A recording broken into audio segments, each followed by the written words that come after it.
Hello, everyone. So, I went back about 5 seconds. I'm going to we'll go back again.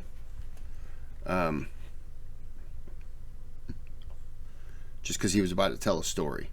So I want to allow that whole story to play out. So let's get back into it.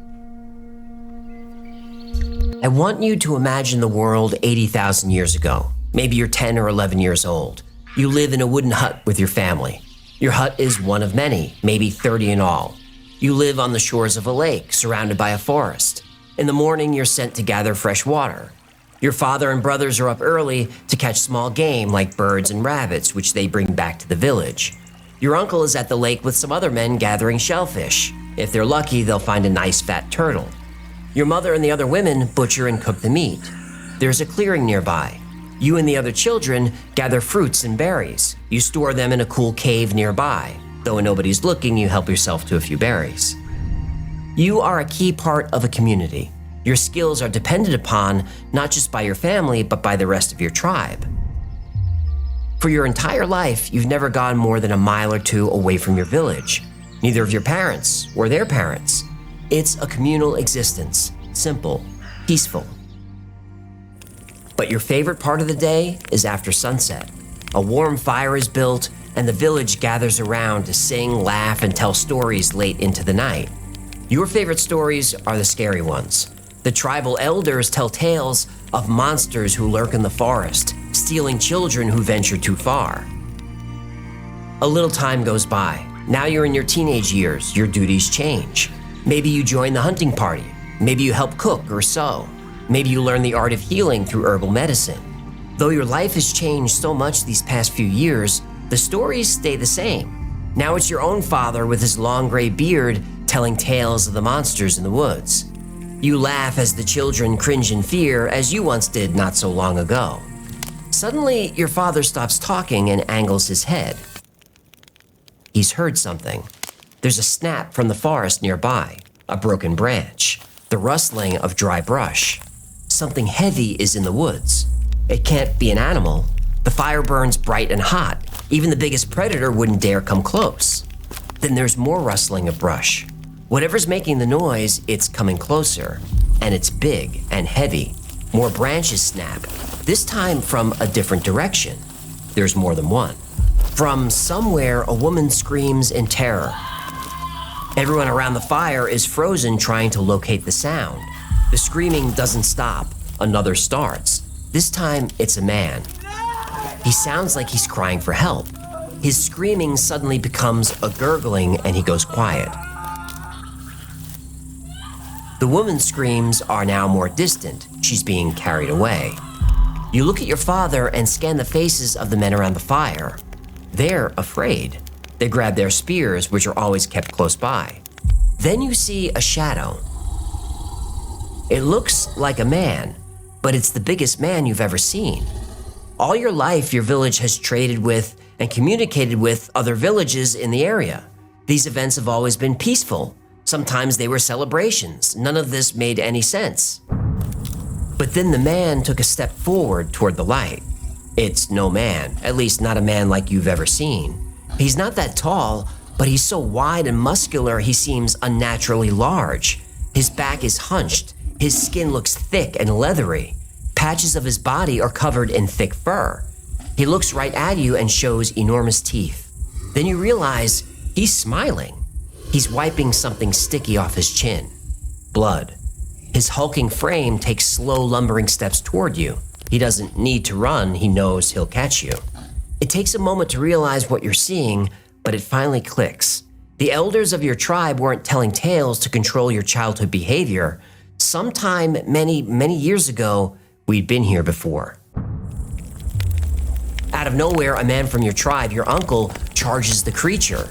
Your uncle swings a club at the beast. It ducks, steps to the side, grabs your uncle by his throat, and lifts him off the ground with one hand.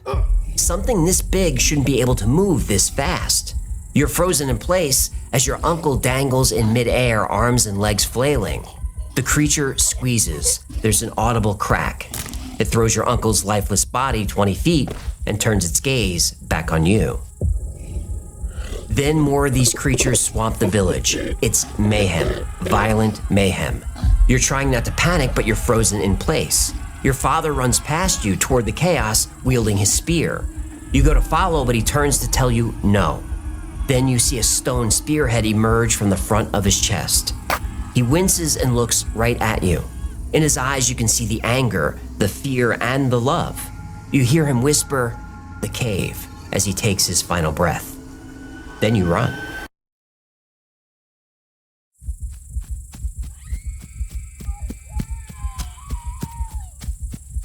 As you get farther from the village, you still hear the screams, but they're becoming more faint. Then the screaming stops.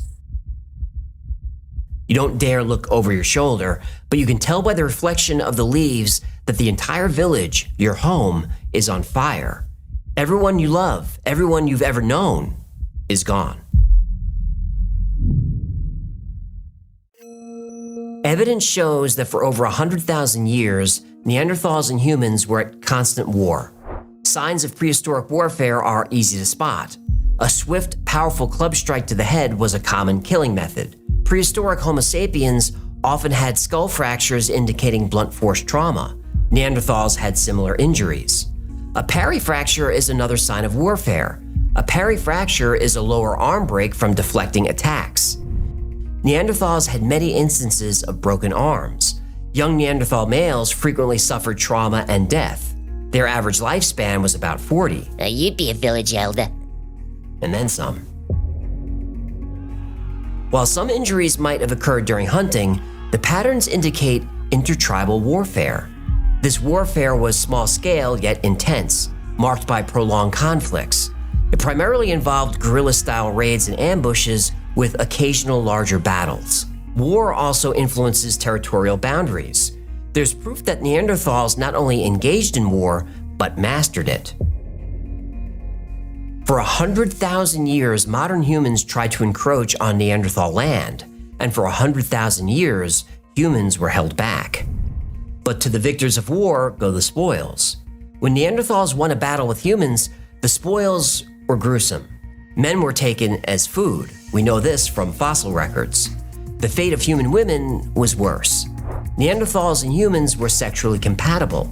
Today, people of non-African descent carry about 2% of Neanderthal DNA. People of African descent also carry some Neanderthal DNA, and you could bet much of it wasn't placed there by choice. It's common knowledge that Neanderthals and humans interbred, but that sounds more consensual than it was. The full story is that Neanderthals hunted us for food, hunted us for fun, and hunted us for sex. Now, there's a lot of evolutionary evidence of this that's interesting, but it's not very family-friendly. So if you want to know more, ask me during a live stream, but please put the kids to bed first. Now, the story I told earlier took place about 80,000 years ago. Around that time, Neanderthals expanded into and conquered the Middle East, and they held that land for over 30,000 years.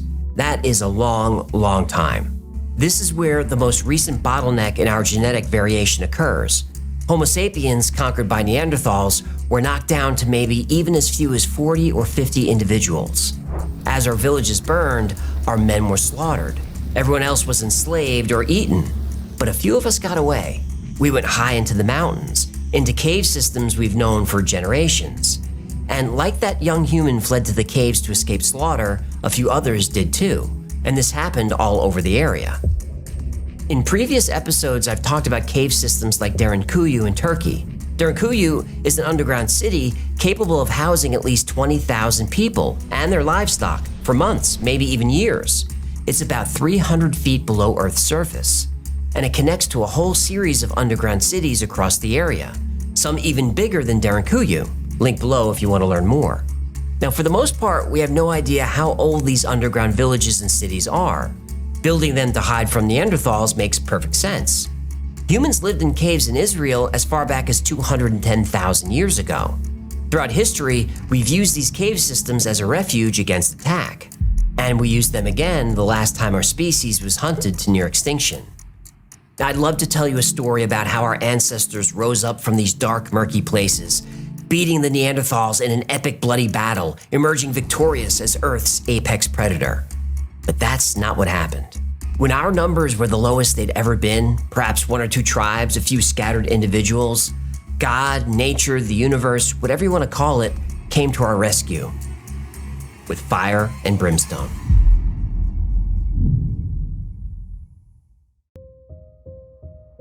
Right around the time Neanderthals started disappearing from the fossil record, the ground beneath Italy started shaking. The land splintered across an area of almost 70 square miles. The entire surface of the Earth melted into the caldera below, which spewed out enough debris to become the largest volcanic event in the Mediterranean for 200,000 years. Known as the Campanian Ignimbrite eruption, it was made up of superheated gas, volcanic ash, and lava. No one knows the true extent of its devastation, but it caused an immediate and extreme ice age throughout Eastern Europe into Asia, maybe even the whole world. The entire Levantine region was engulfed. Almost everything Neanderthals needed died. Their food suffocated. Their water was toxic. The dead became food for the survivors. Animal species disappeared overnight. The giant buffalo went extinct. The woolly mammoth, steppe bison, water buffalo, the giant muskox, giant deer, all gone. The cave wolf disappeared, most types of bear, all types of elephants, several rodents, and many more. These animals also happen to be the primary food source for Neanderthals. What? No more tasty humans to eat? As the earth around us burned, our ancestors went deeper underground. We took with us almost 40,000 years of knowing how to survive the constant threat of death. Some Neanderthals survived, but their numbers were dwindling fast. But Neanderthals could survive by mating with modern humans, right? Well, wrong. Nature intervened there too. As you would expect, most interbreeding was male Neanderthal and female human. They were biologically compatible, but not without problems. Male hybrid children were often sterile and couldn't pass on their Neanderthal DNA. Only female hybrids could. Human females, according to studies, preferred to mate with a human male, not a Neanderthal. Unless the Neanderthal has money. Interbreeding continued, but each generation of hybrids was more human than Neanderthal. But even though the first, well, let's call them interbreeding events, were tragic, the results were positive. By adding their DNA to ours, we created stronger immune systems. We became more adaptable to non-African climates. Our bodies became stronger and faster. Usain Bolt, look at the time, 9:58 world record! Technically, Neanderthals are extinct, but that's not entirely true, is it? Almost everyone on Earth carries a little bit of Neanderthal with them. If these traits were harmful or made us weaker, natural selection would have removed them from our genetic pool. But they didn't.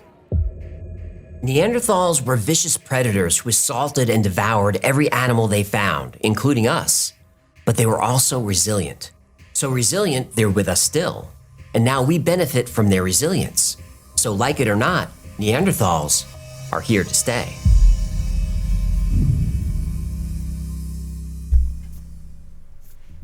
Neanderthals are real, but how? All right, so what's everyone think so far?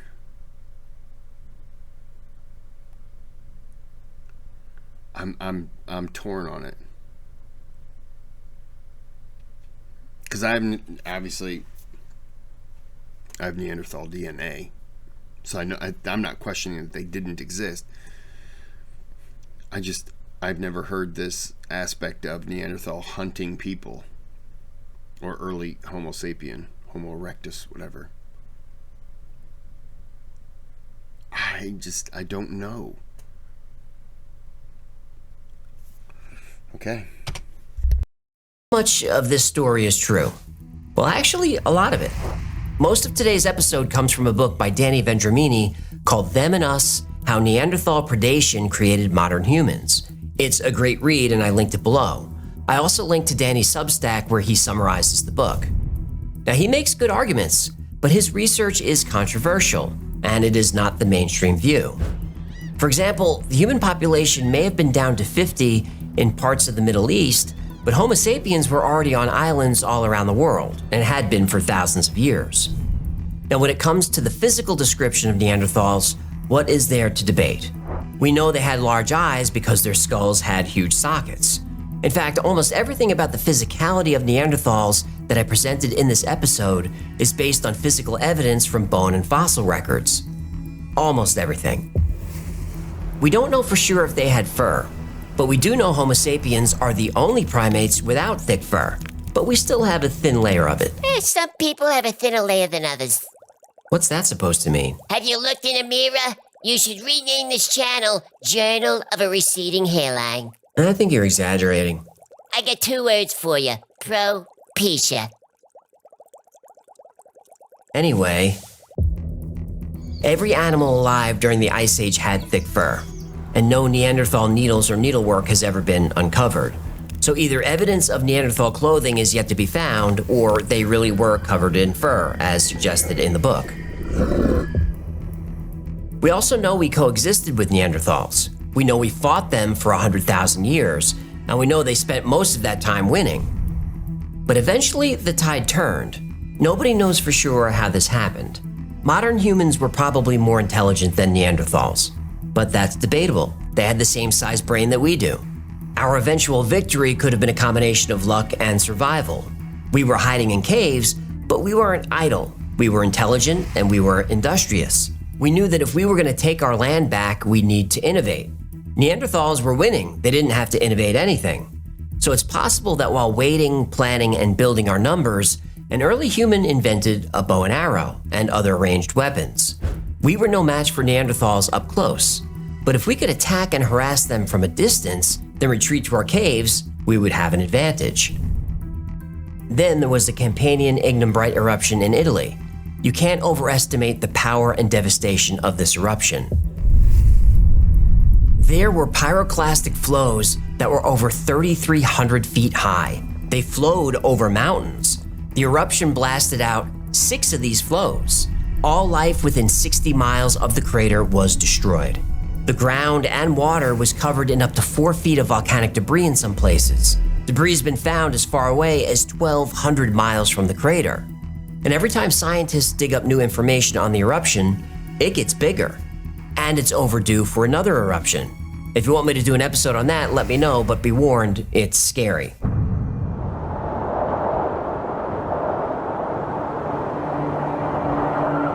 No matter how it all ended for Neanderthals, one thing's for sure: we mated with them, willingly or otherwise. Everything I mentioned about the impact of their DNA on modern humans is accurate as far as we know. Now, as far as Neanderthals having dark skin and dark fur, that's doubtful and debatable. We know that fair skin and blonde hair evolved in Northern Europe, Neanderthal territory. There's also a theory that Neanderthal DNA created redheads. Oh, is that why they're crazy? Be nice, that theory is still being debated. What's the debate? They're crazy. No, the theory is being debated. It's no theory. Redheads are nuts. The Neanderthal theory. Okay, take it easy. I had a bad experience with a ginger. Maybe I'm painting with too broad a brush. But after all this violence, we have something to celebrate. There was no guarantee Homo sapiens would rule the world, and we almost didn't. But here we are. We made it. We are now the apex predator of our planet. But there is a theory that Neanderthals survived. Still vicious, still powerful, still covered in hair, still lurking in the dark woods. But they Are they going to say Bigfoot? They're going to say Bigfoot. evolved to be much bigger, much taller. This theory says they've become Bigfoot. That's a different episode.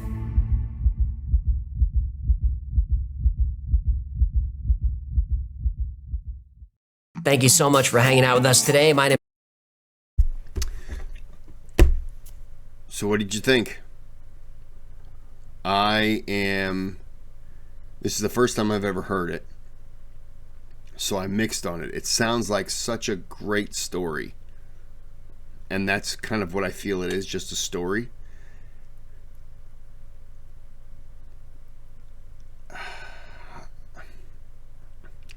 Yeah, I don't know.